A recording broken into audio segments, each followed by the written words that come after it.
नमस्कार। स्वागत है आपका मेरे YouTube चैनल पर। मैं पंडित NC शर्मा। आज मैं आपको बताने वाला हूँ, आपके हाथ की रेखाओं के द्वारा आप जान सकते हैं कि मेरे जीवन के अंदर मैं स्वयं से ही सिद्ध होकर के आने वाले भविष्य में या वर्तमान से धन की स्थितियों को इतना मजबूत बनाऊंगा जो करोड़ों रुपये कमाऊंगा। आप जान सकते हैं अपने हस्तरेखाओं के द्वारा क्या आपको ससुराल से धन मिलेगा। आप जान सकते हैं कि क्या आपको पैतृक संपत्ति प्राप्त होगी। तो इन्हीं विषयों को लेकर के मैं आज आपको बता रहा हूं। तो चलिए सीधा सीधा विषय पर चलते हैं। यहाँ पर अगर हम बात करते हैं सबसे पहले ससुराल पक्ष से धन के बारे में। देखो भाई, हस्तरेखा विज्ञान के अंदर आपकी मध्यमा उंगली, आपकी शनि की उंगली और उस शनि की उंगली के नीचे बनने वाला हृदय रेखा के नीचे ये पर्वत, यानी अगर इसको हम देखते हैं तो ये जो पर्वत है, ये वो पर्वत है जिसके ऊपर किसी भी खड़ी रेखा का होना अनिवार्य है या किसी न किसी रूप से रेखाओं का पहुंचना अनिवार्य है।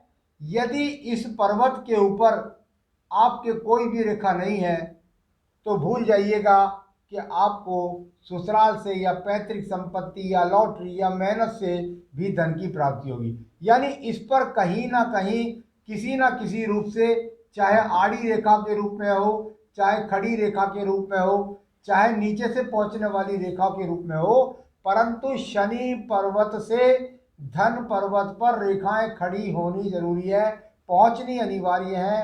अगर कुछ भी नहीं है तो धन की प्राप्ति कहीं से भी क्या, स्वयं की मेहनत से भी नहीं होगी। तो चलिए मैं बता रहा हूं, सबसे पहले आपको इस पर्वत पर पहुंचने वाली रेखा, और वह रेखा है यहाँ पर ससुराल पक्ष की रेखा। यानी अगर मैं बात करता हूं तो मैंने आपको बताया है कि भाई अगर चंद्र पर्वत है तो मन का कारक है, मंगल है तो साहस का कारक है, बृहस्पति है तो ज्ञान का कारक है, या अन्य पर्वत जो जो किस किस चीज के कारक हैं वो मैंने आपको बताए। परंतु यदि आपके जीवन के अंतर्गत अगर धन की स्थिति है तो दो प्रकार से आप जान सकते हैं ससुराल से धन प्राप्ति। यदि यहाँ पर आपके यहाँ एक रेखा, दो रेखा, तीन रेखा या किसी प्रकार से वी का ट्रायंगल अगर बना हुआ है तो ये दिखा रहा है कि आपको धन की प्राप्ति होगी। परंतु ससुराल पक्ष के लिए दो बातों का विशेष रूप से ध्यान करना होगा।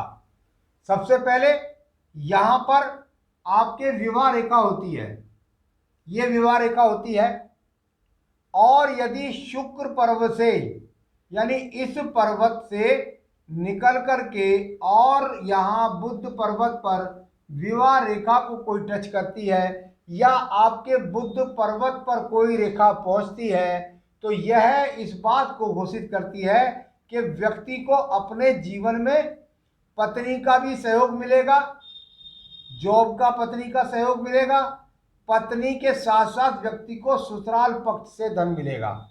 अगर आपके हाथ के अंदर ये रेखा नहीं है और इसी शुक्र पर्वत से कोई सीधी रेखा निकल करके और एकदम आपके शनि पर्वत से संबंध बनाती है, शुक्र पर्वत से, ध्यान रखिएगा पर्वत शुक्र है, शुक्र पर्वत से निकल करके यहां से निकले, यहां से निकले, नीचे से निकले, कहीं से भी निकले और जाकर के संबंध बनाती है यहां पर धन के पर्वत से, तो निश्चित रूप से, क्योंकि बुध भी एक धन का कारक है तो मैंने एक कारण ये भी बताया आपको, परंतु यदि यहां से निकल करके सीधी रेखा आपके शनि पर्वत पर पहुंच जाती है तो यह आपको ससुराल पक्ष से धन मिलाएगी, दिलाएगी और सम्मान दिलाएगी, अच्छी आपको सहयोग प्राप्त होगा।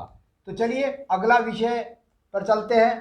किसी भी व्यक्ति के जीवन के अंदर उसकी बहुत लालसा होती है, या वह चाहता भी है, या वह उम्मीद भी करता है कि भाई मुझे कहीं ना कहीं से अपने माता पिता से संपत्ति का सहयोग मिले।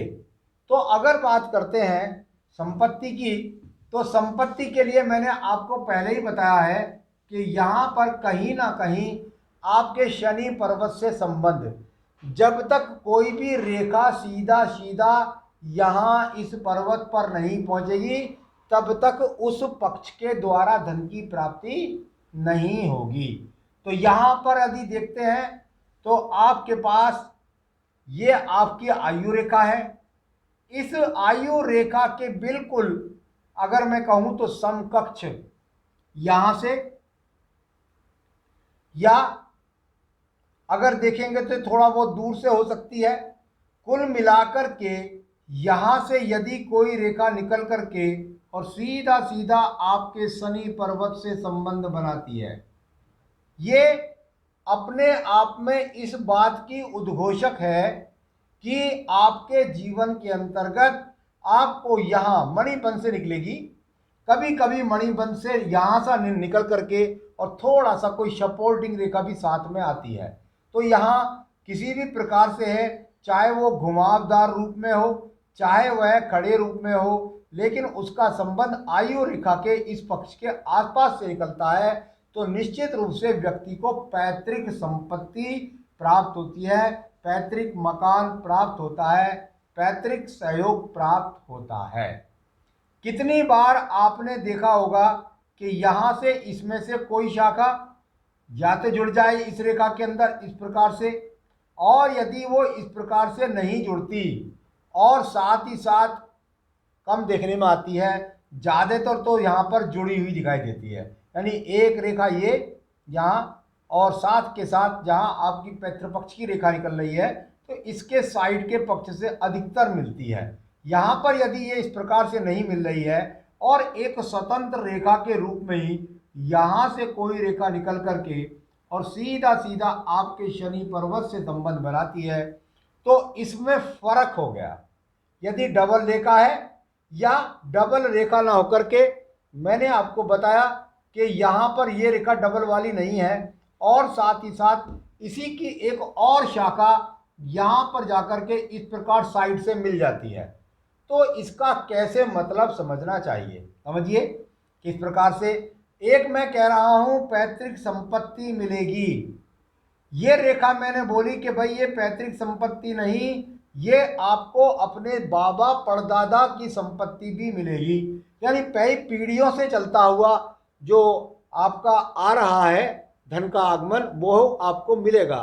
साथ ही साथ इसमें एक और भी स्थिति पैदा होती है कि आपके जीवन के अंतर्गत ये वो रेखा है जो आपके जीवन के अंतर्गत पैतृक व्यवसाय भी दिलाती है। बाबा ने भी वही काम किया, पिता भी वही काम कर रहे हैं, व्यापार है या पांडित्य हो सकता है, आपका कोई पहले पीढ़ी दर से चलता हुआ आ रहा है कि आप एक बिल्कुल जैसे ज्योतिषाचार्य की श्रेणी को गिनो तो 3-3 पीढ़ियाँ चली जाती हैं, या मंदिरों की बात करूं तो चली जाती हैं, या व्यापार की काम बात करूं तो वो चलता चला जाता है। तो कुल मिलाकर के ये वो शाखा ये वो रेख मिल जाए इसमें, या स्वतंत्र रूप से होकर शनि पर्वत तक पहुंचना अनिवार्य है। यदि ये रेखा शनि पर्वत तक नहीं पहुंच रही है तो ये समझ सकते हैं कि व्यक्ति के यहाँ पर ये टूट गई है किसी भी प्रकार से, तो ये रेखा टूट गई है। ये व्यक्ति ने प्रयास किया पैतृक संपत्ति लेने का, लेकिन व्यक्ति को पैतृक संपत्ति जब तक मिलेगी नहीं जब तक ये शाखा जाकर सीधा शनि पर्वत तक नहीं पहुंच जाएगी। यदि किसी व्यक्ति की ये शाखा यहाँ से निकल रही है और वह यहाँ बुद्धि रेखा पर आकर खत्म हो गई और यहाँ बुद्धि रेखा से खत्म होकर के एक दूसरी रेखा का संबंध यहाँ से शुरू हो गया है, तो इसे बिल्कुल भी पैतृक संपत्ति ना समझें। तो यानी ये बदलाव है, ये फर्क है, इसको थोड़ा सा समझ लीजिएगा, ये मैंने आपको इसलिए बताया है। चलिए अब बात करता हूँ मैं आपके पास में यहाँ पर लॉटरी से पैसा किस प्रकार से प्राप्त होता है व्यक्ति को। अगर आपके हाथ के अंदर आप देखेंगे तो यहाँ पर आपको हृदय रेखा मिलती है, यहाँ पर आपको बुद्धि रेखा मिलती है, तो कहीं ना कहीं शनि की अगर मैं बात उंगली की करता हूँ और वो मोड़ता हूँ तो जिस मध्य में जाकर के ये शनि मिलकर के मुड़ कर के पहुंचती है तो वह हृदय रेखा और बुद्धि रेखा के बीच की रेखा होती है।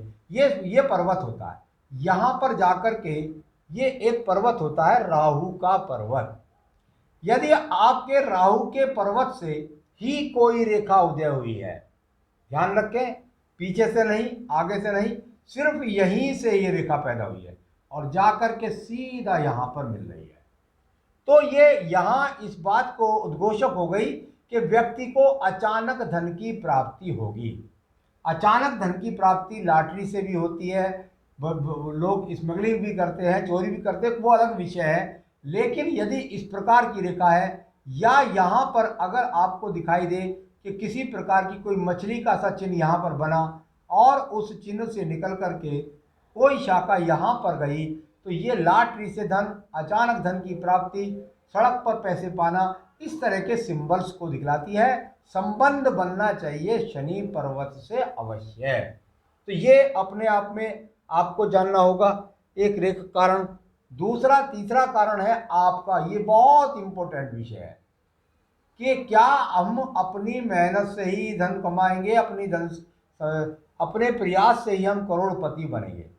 भाई यहाँ पर बताया गया है कि खड़ी रेखाएं, खड़ी रेखाएं, खड़ी रेखाएं, आपके हाथ के अंदर यदि खड़ी रेखा है तो आप निरंतर प्रयास कर रहे हैं प्रगति के लिए, आप निरंतर प्रयास कर रहे हैं धन प्राप्ति के लिए, और वो धन आता भी है इस उम्र में, फिर कुछ स्लो हो जाता है, फिर कुछ आता है, फिर कुछ स्लो हो जाता है, फिर आता है, यानी काम चलता रहता है लगातार। व्यक्ति को भगवान की कृपा से हाथ नहीं पसारना पड़ता। परंतु यदि इसमें से कोई शाखा निकल करके और सीधी निकली और निकलने के बाद ये रेखा और यहाँ शनि पर्वत को पहुंच गई, बस बन गया काम। व्यक्ति ने जिंदगी के अंदर, जीवन के अंतर्गत अपने आप से मेहनत की, अपने आप को सिद्ध किया। कोई पैतृक संपत्ति की रेखा है तो वो मिल जाएगी, लेकिन अपने आप में ये रेखा जाकर के और शनि पर्वत से संबंध बना दिया तो आप जान लीजिएगा कि इस व्यक्ति के पास कुछ भी नहीं था। ये व्यक्ति जीरो था अपने जीवन में, और इसने अपनी मेहनत के द्वारा यहाँ पर धन का आगमन बना दिया, यानी खुद अपने आप से सिद्ध हो गया और सिद्ध करके स्वयं को उसने बहुत ऊंचे लेवल का एक व्यापारी या अब नौकरी कह सकते हैं, जो कुछ भी किया, सिद्ध होकर के अपनी मेहनत से स्वयं को प्रमाणित किया। तो किस किस पक्ष से, कहाँ कहाँ से, किस किस प्रकार से आपको धन की प्राप्ति होगी, ये मैंने आज आपको बताने का प्रयास किया। आप मेरे साथ जुड़े रहिएगा, मेरे चैनल को सब्सक्राइब कर लीजिएगा, जिससे आपको लेटेस्ट जानकारी प्राप्त हो सके। नमस्कार।